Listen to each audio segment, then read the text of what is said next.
আসসালামু আলাইকুম। মানুষের জীবনে অনেক উত্থান পতন হয়। মানুষ জীবনের এমন এমন মুহূর্ত ফেস করে, এমন এমন মুহূর্তে জীবন আইসা থাইমা যায়। মানুষ শুধু চুপ কইরা থাকা ছাড়া বা ধৈর্য ধারণ ছাড়া কিছু করার থাকে না। এই সময়টারে মানুষ কিভাবে হ্যান্ডেল করে এটা আমি জানি না, তবে আমার মনে হয় এই উত্থান পতনের গল্পে ধৈর্যটা অনেক ইম্পর্টেন্ট। ধৈর্য ধরতেই হইব। ধৈর্য ধারণ ছাড়া কোনো উপায় নাই মানুষের কাছে আর কোনো দ্বিতীয় কোনো পন্থাও থাকে না, রাস্তাও থাকে না। তো কষ্ট, অভিমান, মান যা কিছুই বলেন,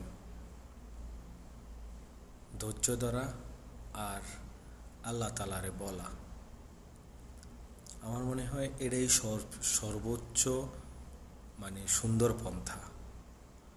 আর ভালো মন্দ সব কিছু আল্লাহর হাতে, মানুষের হাতে কিছু নাই। অন্তত পক্ষে মানুষের হাতে যে জিনিসটা আছে এটা হচ্ছে কষ্ট করা, পরিশ্রম করা। বাকি ফয়সালা তো উপর থেকে আসে। এই যে আমাদের আশেপাশে কত ঘটনাই তো ঘটতে যায়, ফয়সালা কিন্তু উপর থেকে আসে। মানুষ এই করব, সেই করব, এমন হইব, অমন হইব। আসলে কি এমন অমন হইতে পারে? পরিণতি উপরওয়ালা ঠিক করে, পরিণতি আল্লাহ তাআলা ঠিক করে।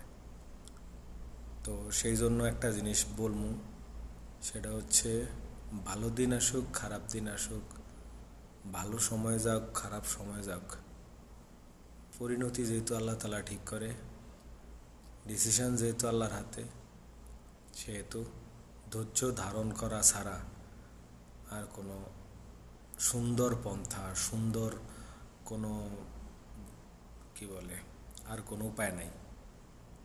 এই জন্য আসেন, জীবনের সুখের সময় বলেন আর দুঃখের সময় বলেন, আমি এই কথাটা প্রায়ই আমার মনে পড়ে যে দুয়োটা বিষয়ের মধ্যে খুব মিল কি জানেন, সেটা হচ্ছে সময়।